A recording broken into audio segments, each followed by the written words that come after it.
Yang pertama yaitu hadis tentang keutamaan menuntut ilmu.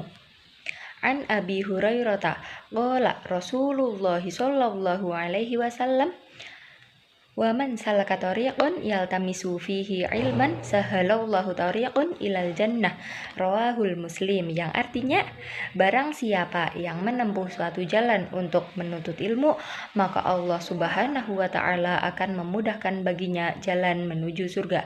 Hadis riwayat Muslim. Menurut penelitian Muhammad Nasir Al-Din Al-Albani, status hadis ini adalah sahih seperti tercantum dalam kitabnya Sahih Al-Jami As-Shaghir wa Ziyadatin jilid 5 halaman 302. Penjelasan hadis ini oleh seorang ulama hadis Saudi Arabia, Muhammad bin Shalih Al-Utsaimin, dalam kitab Al-Jami As-Shaghir halaman 236 karya Asy-Syuyuti, menjelaskan bahwa kesungguhan dalam mencari ilmu itu bisa beranugerah surga, dan itu merupakan hikmah bagi para pengabdi ilmu. Nilai-nilai yang terkandung dalam hadis tentang keutamaan menuntut ilmu yaitu kita bisa tahu bahwa dengan bersungguh-sungguh dalam menuntut ilmu itu bisa memudahkan kita dalam masuk surga. Jadi bisa menambah semangat kita dalam belajar dengan penuh keikhlasan.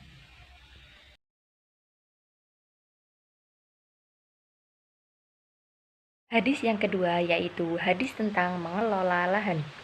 Man ahya ardon maitatan fahiyalah walaisa li'irqin dzalimin haqqun, rawahu Bukhari wa Muslim wa Abu Dawud, yang artinya barang siapa yang membuka lahan baru maka lahan itu miliknya dan tidak ada hak hidup bagi akar zalim.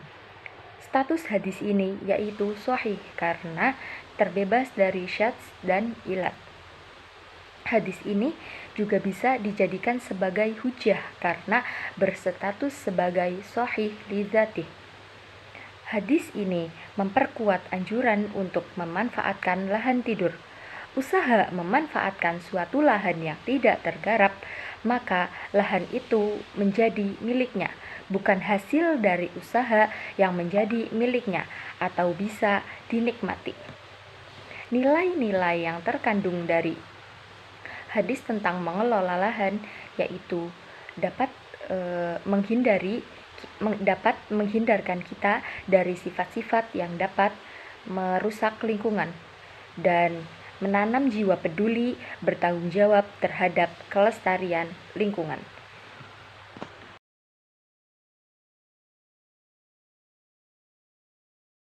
Hadis yang ketiga yaitu hadis tentang larangan untuk mengonsumsi hewan jalalah. Naha Rasulullah sallallahu alaihi wasallam an akalil jalalati wa albaniha, yang artinya Rasulullah sallallahu alaihi wasallam melarang mengonsumsi hewan jalalah dan susu yang dihasilkan darinya.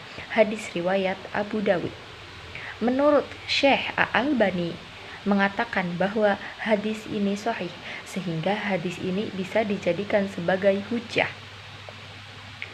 Hewan jalalah adalah hewan yang mengonsumsi najis atau mayoritas konsumsinya itu najis. Para ulama mengatakan bahwa daging dan susu dari hewan jalalah tidak boleh dikonsumsi. Tetapi hewan jalalah bisa dikonsumsi lagi apabila bau-bau najisnya hilang setelah diberi konsumsi makanan yang bersih. Namun ada riwayat dari ulama hadis, di antara mereka memberikan rentan waktu hewan jalalah tadi diberi makan yang bersih sehingga bisa halal dimakan kembali. Nilai-nilai yang terkandung dari hadis tentang larangan mengonsumsi hewan jalalah yaitu bisa menghindarkan kita dari penyakit atau menjaga kesehatan tubuh. Hewan jalalah itu kan berarti banyak mengonsumsi najis. Najis itu pasti banyak banyak sekali penyakit, bakteri yang berbahaya bagi kesehatan manusia. Jadi dengan kita tidak memakan hewan jalalah ini bisa menjaga kesehatan tubuh kita dari berbagai penyakit.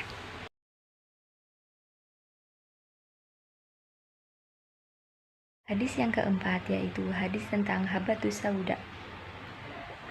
Wa hadatsana Yahya bin Ayyub wa Qutaibah bin Sa'id wa bin Hujr qala hadatsana Ismail wa huwa bin Ja'far an Ala'i an abihi an Abi Hurairah anna Rasulullah sallallahu alaihi wasallam qala ma min da'in illa fil habbati sauda minhu shifaa'un illa sama. Hadis riwayat Abu Hurairah. Dan telah menceritakan kepada kami Yahya bin Ayyub dan Qutaibah bin Sa'id dan Ibnu Hujr, mereka berkata, telah menceritakan kepada kami Ismail dan dia Ibnu Ja'far dari Al-A'la, dari bapaknya dari Abu Hurairah, bahwa Rasulullah Shallallahu alaihi wasallam bersabda, sesungguhnya di dalam habatus sauda ada kesembuhan untuk setiap penyakit kecuali kematian. Hadis tersebut yaitu berstatus sahih, maka dapat dijadikan hujah untuk menetapkan syariat Islam, seperti yang disampaikan para ulama yang sependapat bahwa hadis ahad yang sahih dapat dijadikan untuk menetapkan syariat Islam. Namun, mereka berbeda pendapat apabila dijadikan hujah untuk menetapkan soal-soal akidah. Penjelasan hadis tersebut yaitu tentang habatus sauda. Habatus sauda di sini yaitu merupakan obat dari berbagai penyakit, tapi dikecualikan dalam hadis ini yaitu kecuali penyakit kematian. Nilai yang terkandung dari hadis tentang habatus sauda yaitu kita harus menjaga lingkungan hidup. Rasulullah Shallallahu alaihi wasallam mengajarkan umat Islam untuk tidak merusak tumbuhan seperti habatus sauda tadi. Apalagi tumbuhan habatus sauda tadi itu sebagai obat dari berbagai penyakit. Jadi kita harus menjaganya.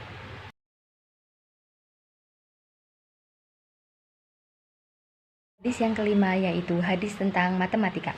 Man shoma ramadana summatba'ahu syittan min syawalin kana kasiyamid dahri.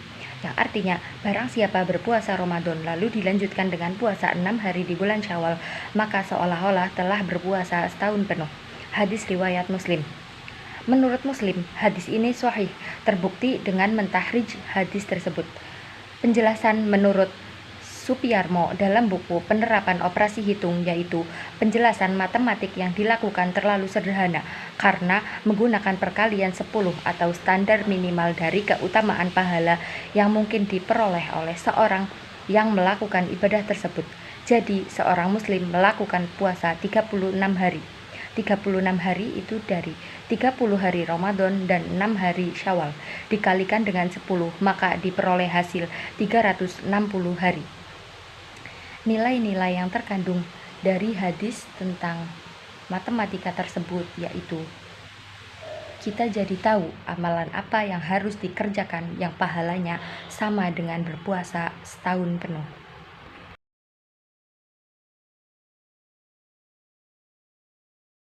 Hadis yang keenam yaitu hadis tentang larangan meniup makanan dan minuman. Annan Nabiyya sallallahu alaihi wasallam ayyutanaffasa fil ina'i aw yunfakhu fi, yang artinya Nabi sallallahu alaihi wasallam melarang bernafas di dalam air atau meniupi gelas. Hadis riwayat Ahmad. Menurut Syu'aib al-Arnaud, hadis ini berstatus sahih.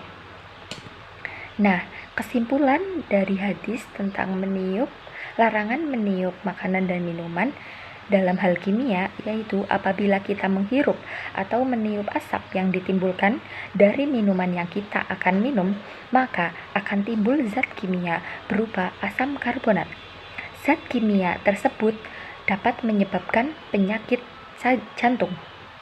Dapat dilihat dari fakta bahwa bertemunya air dengan karbon dioksida akan menghasilkan asam karbonat. Nilai-nilai yang terkandung dari hadis tersebut yaitu bahwa meniup makanan dan minuman itu dilarang karena dapat membahayakan kesehatan kita.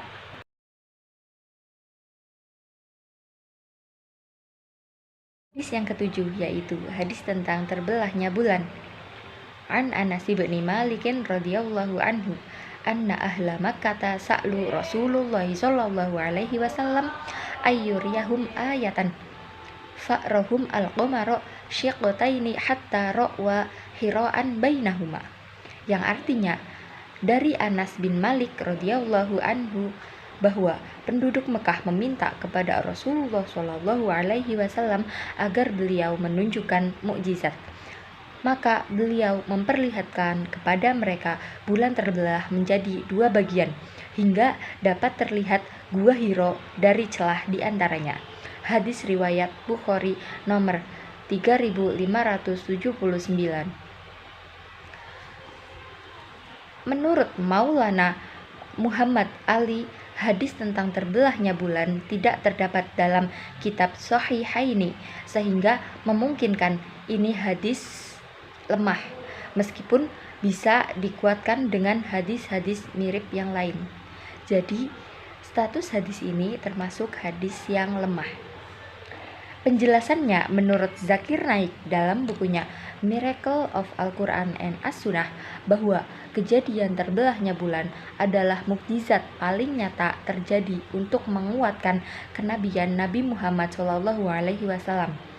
Peristiwa ini bermula ketika beliau ditantang oleh orang-orang kafir dan orang-orang Quraisy untuk memperlihatkan mukjizat tersebut kepada mereka demi membuktikan bahwa beliau adalah seorang nabi utusan Allah Subhanahu wa Ta'ala. Nilai-nilai yang terkandung dalam hadis terbelahnya bulan yaitu kita semakin meyakini ajaran yang dibawa Nabi Muhammad SAW dan mengetahui bahwa semua kejadian di luar kapasitas manusia sudah Allah Subhanahu wa Ta'ala tetapkan di dalam Al-Quran.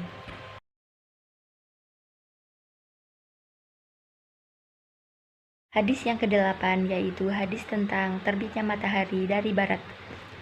Haddatsuna Musa bin Ismail, haddatsuna Abdul Wahid, haddatsuna Umarah, haddatsuna Abu Zur'ah, haddatsuna Abu Hurairah radhiyallahu anhu qala qala Rasulullah sallallahu alaihi wasallam taqumus sa'atu hatta tatlu'u syamsu min faida rohan nasu amana man 'alaiha fadzalika hina la yanfa'u nafsan imanuha lam takun amanat mim maghribiha qablu, yang artinya telah menceritakan kepada kami Musa bin Ismail, telah menceritakan kepada kami Abdul Wahid, telah menceritakan kepada kami Umarah, telah menceritakan kepada kami Abu Zur'ah, telah menceritakan kepada kami Abu Hurairah radhiyallahu anhu. Dia berkata, Rasulullah Shallallahu alaihi wasallam bersabda, tidak akan terjadi hari kiamat hingga matahari terbit dari sebelah barat. Apabila matahari itu telah terbit dan orang-orang melihatnya, maka mereka semua segera beriman. Hadis riwayat Bukhari. Hadis tersebut merupakan hadis sahih karena hadis tersebut juga menjadi penjelas dari Quran surat Al-An'am ayat 158. Penjelasannya menurut Samir Abdul Halim dalam bukunya Ensiklopedia Sains Islami bahwa proses terjadinya matahari terbit dari bukan dari arah yang biasanya adalah suatu proses di mana Allah Subhanahu wa Ta'ala memutarkan arah pusingan bumi secara berlawanan jam. Apabila itu berlaku, malam terasa begitu lama sehingga manusia merasa terlalu puas tidur. Apabila matahari telah terbit dari barat, maka iman yang terjadi pada hari itu tidaklah berguna. Tidak diterima pula taubatnya pada waktu itu. Nilai-nilai yang terkandung dari hadis tersebut yaitu bahwa Allah Subhanahu wa Ta'ala telah menetapkan sesuatu yang bahkan menurut kita mustahil. Perbanyak amal baik dan segera bertaubat sebelum terlambat.